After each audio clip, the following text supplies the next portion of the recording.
L'année 2025 est déjà à moitié écoulée. Aujourd'hui, nous entamons une nouvelle moitié. Je vous bénis au nom du Seigneur pour que vous passiez cette journée à réfléchir sur la première moitié de l'année, à envisager la seconde, à combler les lacunes de notre pèlerinage de foi et à décider de reconstruire ce qui doit l'être. Dans le passage d'aujourd'hui, la première génération de la foi s'éteint et la suivante poursuit l'œuvre de Dieu. Abraham termine sa vie à 175 ans. L'histoire d'Abraham, qui a commencé au chapitre 12, se conclut dans le chapitre 25, le passage d'aujourd'hui. Et l'histoire passe à son fils Isaac. La Bible, de manière surprenante, entre la mort de Sarah et celle d'Abraham, tisse des récits de mariage et de nouvelles naissances. La vie et la mort s'entrecroisent.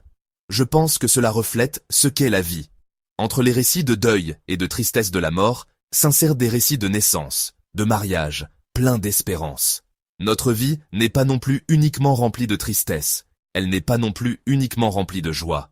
Des moments difficiles et douloureux surviennent, et nous nous demandons « quand cela finira-t-il » Puis, soudain, Dieu met fin à ces moments difficiles, et l'espérance et l'espoir fleurissent. Je crois que nos vies ressemblent à cela. Une histoire d'espérance écrite entre deux morts, une histoire de mariage et de naissance, c'est l'histoire qui se déploie dans le passage d'aujourd'hui, et aussi l'histoire que nous écrivons avec Dieu. D'abord, l'histoire du mariage d'Isaac, que nous avons examinée jusqu'à hier, est inscrite entre la mort de Sarah et celle d'Abraham. Avant qu'Abraham ne quitte ce monde, Isaac a rencontré Rebecca et a fondé une nouvelle famille. Et dans le passage d'aujourd'hui, une autre histoire de mariage apparaît. C'est l'histoire d'Abraham qui prend une seconde femme.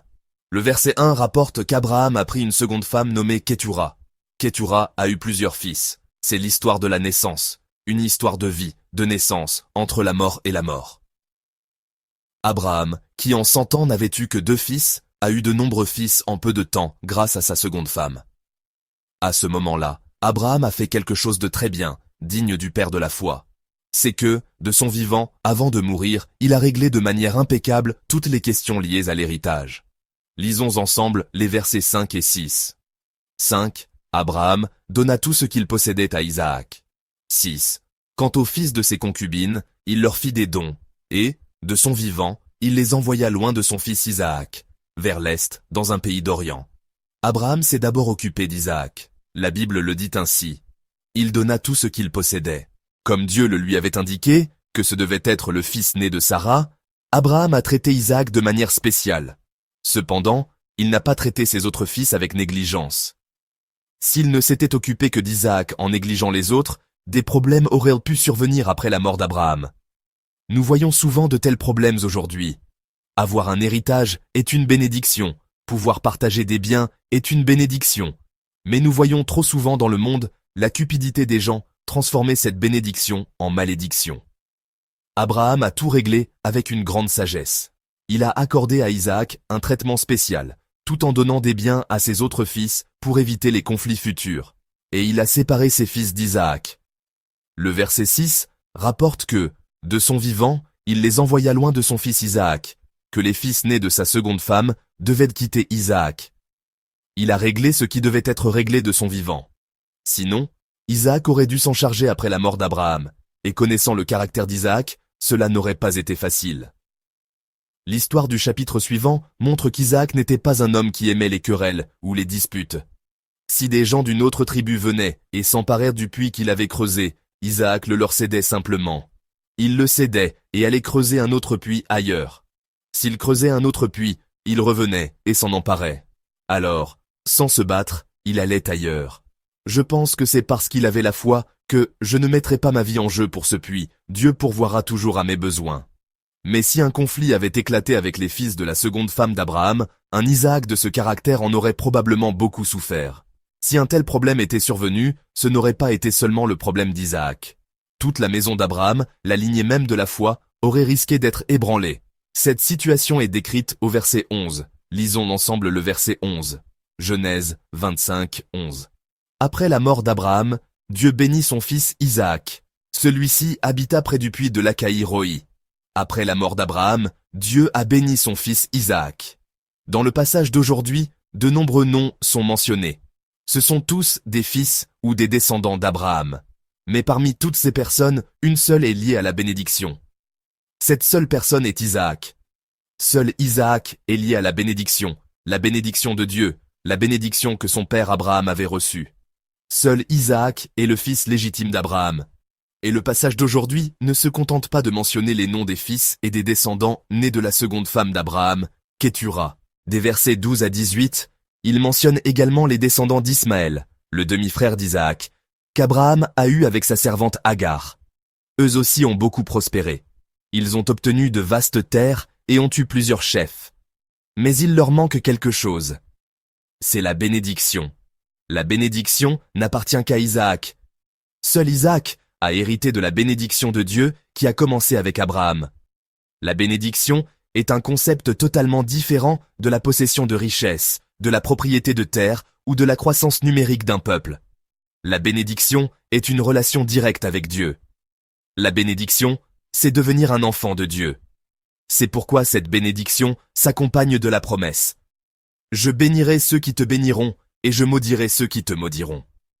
Que Dieu est avec toi, et que la bénédiction et la malédiction viendront de ton point de vue, non pas du mien en tant que Dieu, mais du point de vue d'Abraham et du point de vue d'Isaac. Voilà la véritable nature de la bénédiction qui repose sur cette famille.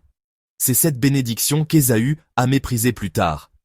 Il a perdu son droit d'aînesse et sa bénédiction.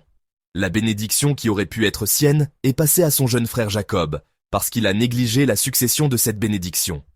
Mais, chers frères et sœurs, comment cette bénédiction se manifeste-t-elle aujourd'hui? Est-elle encore héritée biologiquement par les descendants d'Abraham? Non. Cette bénédiction est maintenant héritée par tous ceux qui croient en Jésus-Christ. Romains 1, 16, 17 présente cette bénédiction de la manière suivante. 16. En effet, je n'ai pas honte de l'évangile de Christ. C'est la puissance de Dieu pour le salut de tout homme qui croit, du juif d'abord, mais aussi du non-juif. 17. En effet, c'est l'évangile qui révèle la justice de Dieu par la foi et pour la foi, comme cela est écrit. Le juste vivra par la foi. Ici est présentée une bénédiction qui transcende les juifs et les grecs, une bénédiction que l'on reçoit, obtient et transmet uniquement par la foi. Cet évangile est la puissance de Dieu pour le salut de quiconque croit. La lignée d'Abraham, où la bénédiction était héritée, est maintenant devenue une généalogie de foi par Jésus-Christ. Et cette généalogie de foi a été ouverte à tous ceux qui croient en Jésus-Christ, sans distinction de sang, qu'ils soient grecs ou juifs. Chers amis, par la foi, nous sommes devenus des personnes possédant la légitimité de la bénédiction. Nous sommes tous des Isaac. Par la foi, nous sommes tous devenus des Isaac. Dieu, qui avait transmis cette bénédiction spéciale à travers un ancêtre spécialement choisi, l'a ouverte à toute l'humanité par Jésus-Christ. Il a permis à quiconque d'entrer dans cette bénédiction par la foi. En Christ, nous avons tous hérité de cette bénédiction comme Isaac, et nous avons aussi la responsabilité de la transmettre comme Abraham. La bénédiction ne doit pas s'arrêter à un seul endroit. Cette tradition, cette bénédiction, ne doit pas s'interrompre avec nous. La bénédiction doit être transmise à notre prochaine génération et à nos voisins. Dans la position d'Abraham, la bénédiction doit être transmise à des personnes comme Isaac. Et dans la position d'Isaac, nous devons pouvoir hériter de la bénédiction d'Abraham que nos parents ont reçue. C'est pour cela que, durant l'été, des camps et des écoles bibliques sont préparés pour nos enfants, pour notre prochaine génération, pour notre jeunesse. Nous avons la responsabilité de prier pour notre prochaine génération. Nous devons prier pour notre prochaine génération, nos jeunes, nos enfants d'âge préscolaire, primaire et nos adolescents. Et nous devons prier pour que tous nos enfants, immergés dans la grâce de Dieu, reçoivent la force de combattre le monde, de surmonter l'atmosphère compétitive du monde avec ses valeurs confuses, cette mauvaise ambiance où il faut tuer et écraser les autres pour réussir, et qu'ils deviennent des enfants qui la transforment en une atmosphère d'amour.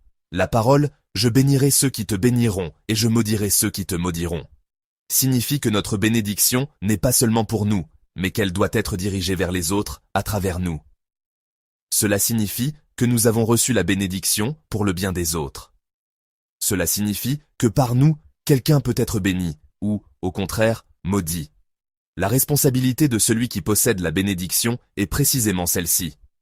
Tout comme Abraham a bien transmis la bénédiction à Isaac, nous avons la responsabilité de bien transmettre l'évangile que nous avons reçu à quelqu'un d'autre. Je vous bénis, au nom du Seigneur, pour que vous viviez en partageant l'Évangile avec vos familles, vos voisins ou les collègues que vous rencontrerez aujourd'hui.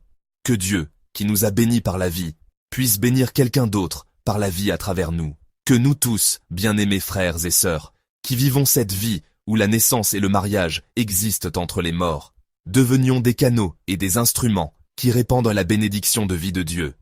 Je vous bénis au nom du Seigneur.